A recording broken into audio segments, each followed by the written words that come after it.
Good evening, everybody. This is our Black History program, and so we're grateful for you joining us. Whatever platform you're joining us, whether it's on YouTube, Facebook, or our website, we welcome you to the Carmack Boulevard Church of Christ Black History program. My name is Demetrius Nelson. I serve as the proud preacher and minister of the Carmack Boulevard Church of Christ. It is my honor and privilege to be here to thank you for being with us. Listen, if you're watching this live, would you share this with somebody, call somebody, text somebody? Even if you're looking at a replay, tell them you want to check out that Black History program because it blessed you. I know you're going to be blessed on tonight, and I'm grateful for it. So listen, my job here on this evening is to welcome you and thank you, but also I have the honor and privilege of introducing you to my beautiful wife, Sister Serena Nelson, who will serve as our moderator for this special guest. Our young people, our very own Carmack young people, will be also sharing throughout the program on tonight. So they will be praying, they will be sharing Black history facts, they will be doing a number of things. Because they are so gifted and brilliant and talented, we wanted to put on this Black history program in order to remind them of their greatness and to know this, that their greatness is founded from their forefathers, their foremothers, people who came before us who planted a seed of greatness inside of us. And so we're going to talk about that and so much more. But that's all I'm giving to you on this night. That's all I'm charged with for this moment. Right now, I'm going to turn it over to my beautiful wife, Sister Serena Nelson. She's going to tell us exactly what's coming up next. Thank you. I appreciate you all for tuning in tonight. We have a great program in store for you. So we want you to sit back and enjoy. Stay on as long as you can. We have some great talent within our youth, and we're going to get right into the program, and I will be back with you and guiding you along. Right now, we're going to have a welcome by Brother Kavoris McClure, and then we will also have a prayer by Trace and Journey.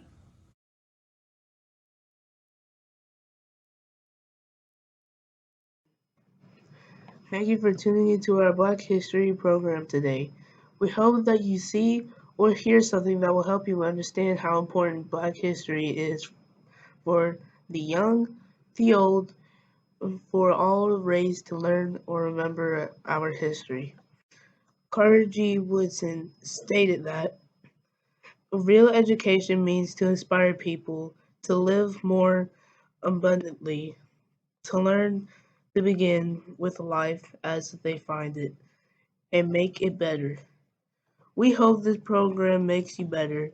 We hope you enjoy what we have to share today.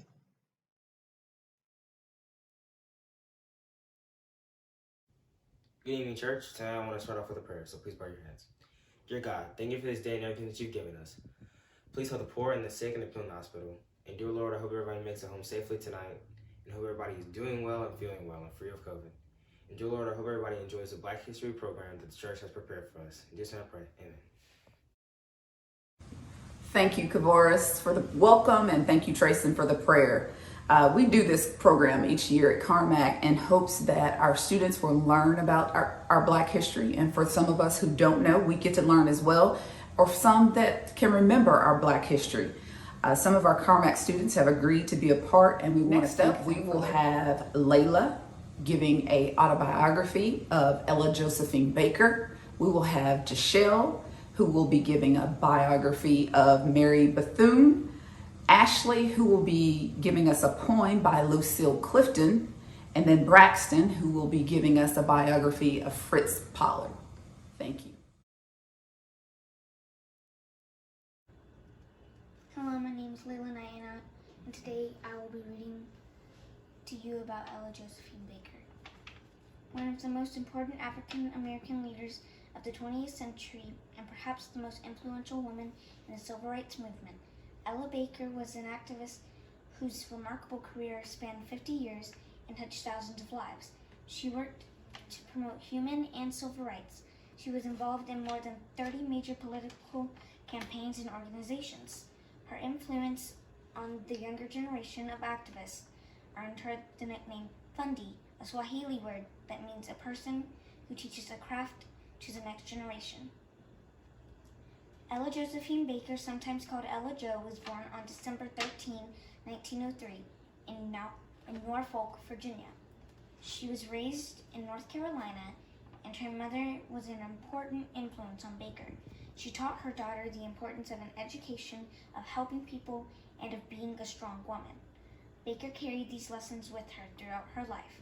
Baker was an excellent student and graduated from Shaw University at the top of her class in 1927. In 1940, she joined the staff of the NAACP. She eventually served as national director of the NAACP's various branches. In 1957, she met with a group of Southern Black ministers and helped from the Southern Christian Leadership Conference, SCLC.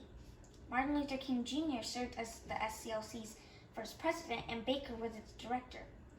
Her work with the SCLC included running a voter registration campaign called the Crusade for Citizenship. Baker left the SCLC in 1960 to help student leaders organize the Student Nonviolent Coordinating Committee, SNCC. She helped the SNCC become one of the leading voices for human rights in the country. In order to see where we are going, we not only must remember where we have been, but we must understand where we have been. Ella Baker. Mary McLeod Bethune was an educator and activist serving as president of the National Association of Colored Women and founding the National Council of Negro Women.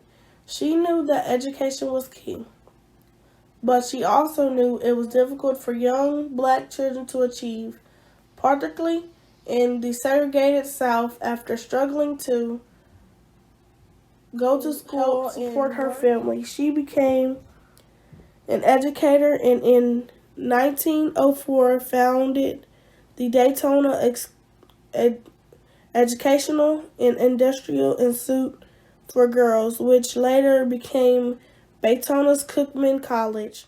Won't you celebrate with me what I have shaped into a kind of life?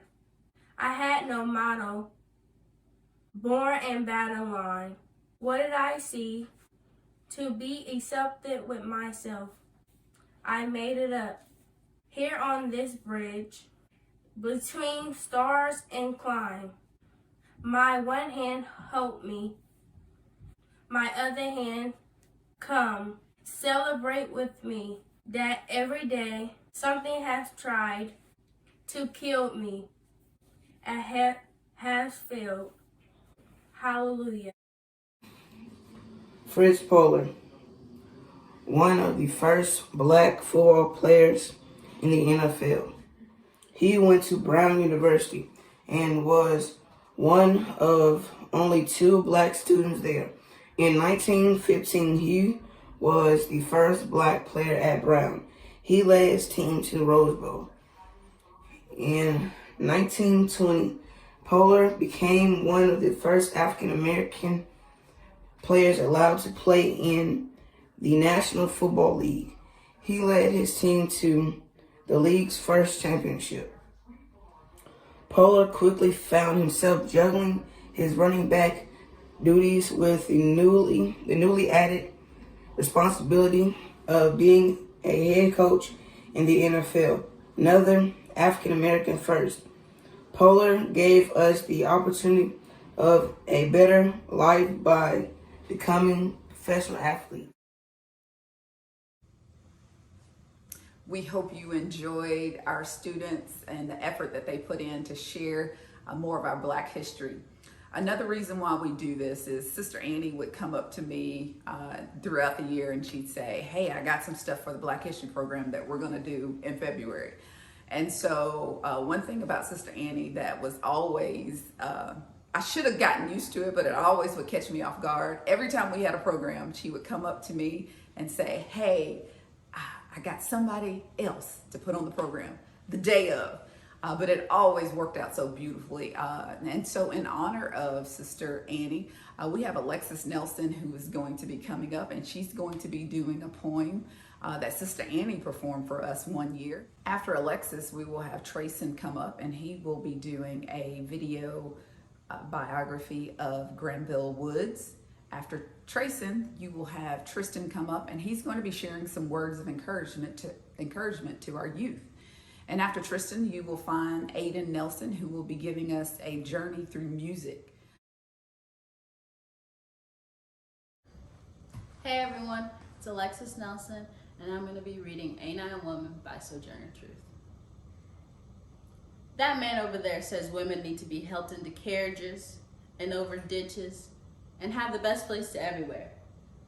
Nobody ever helps me into carriages, over mud puddles, or gives me any best place. And ain't I a woman? Look at me. Look at my arm. I have plowed and planted and gathered, and I can head any man. And ain't I a woman?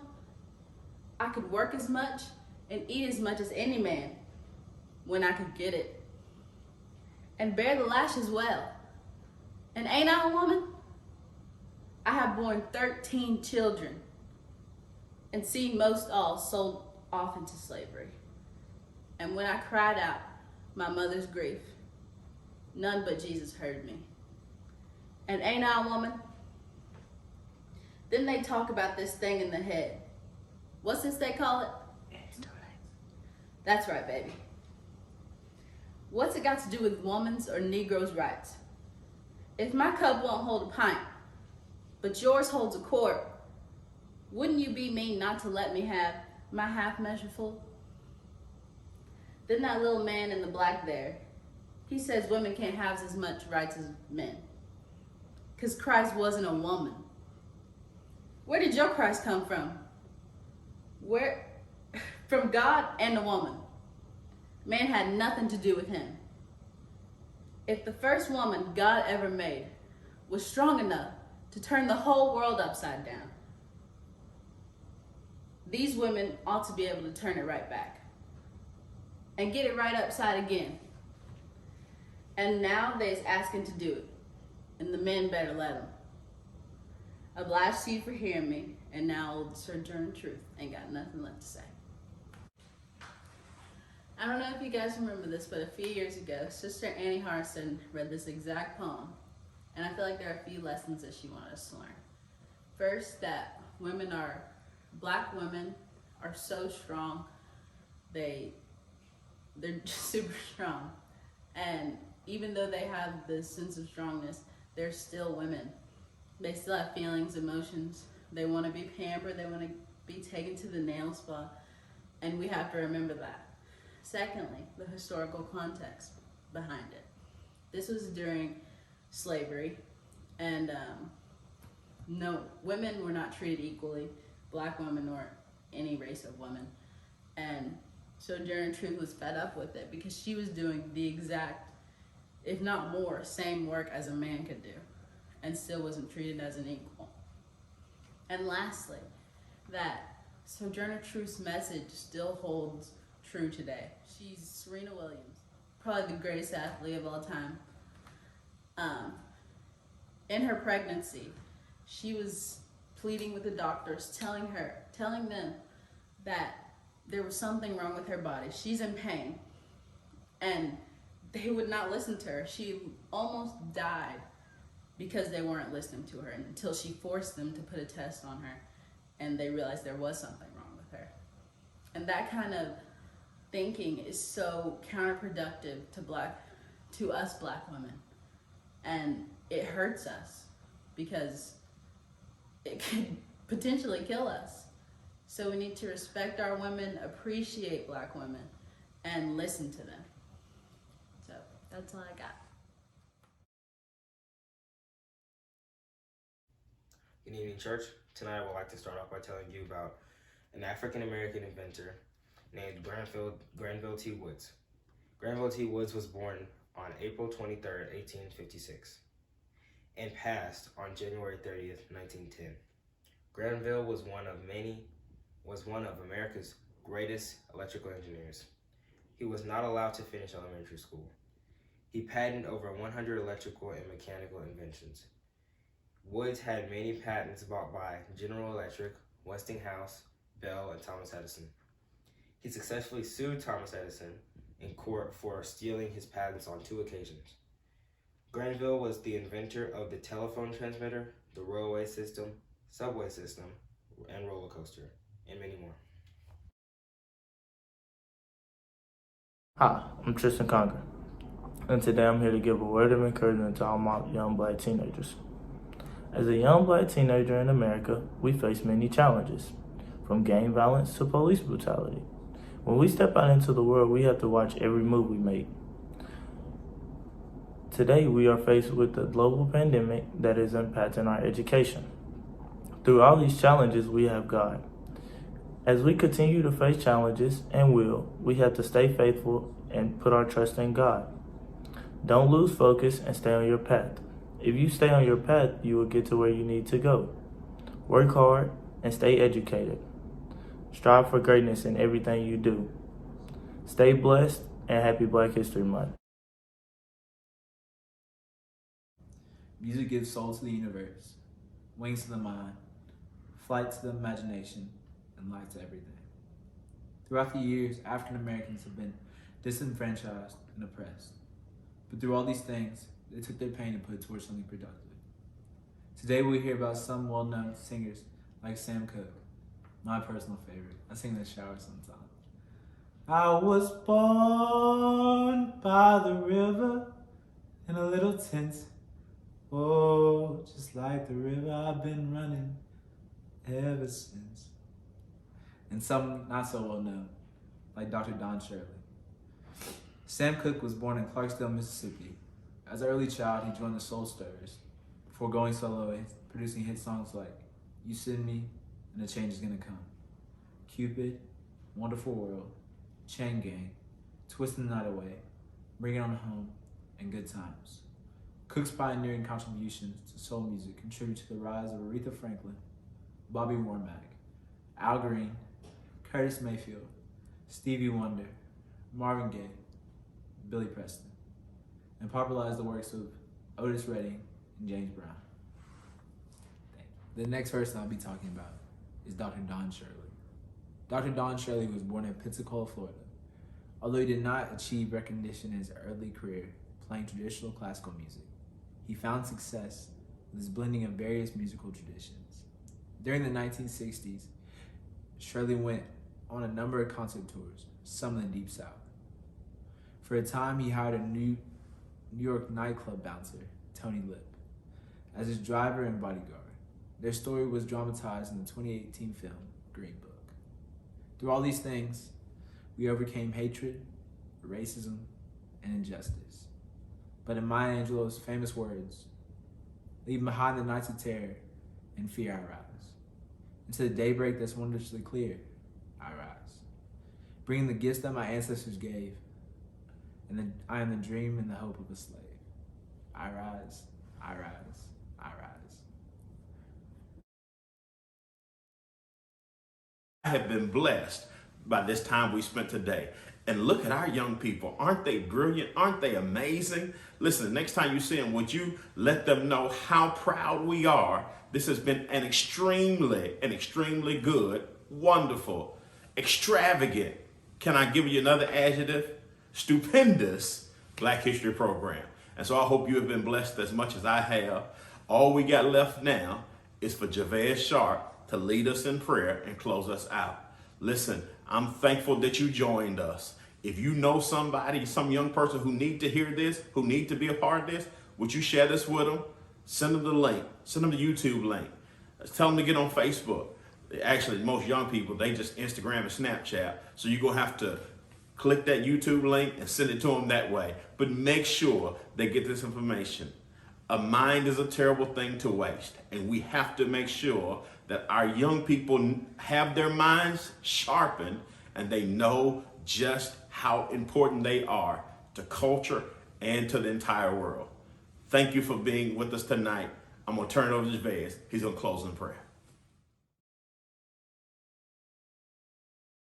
Start. God, thank you for this day. Thank you for watching over smooth techniques. Hope you have a great day tomorrow. Bless over the people that are in the hospital. Make them get better. People that are sick, just pray over them in Jesus' name. Amen.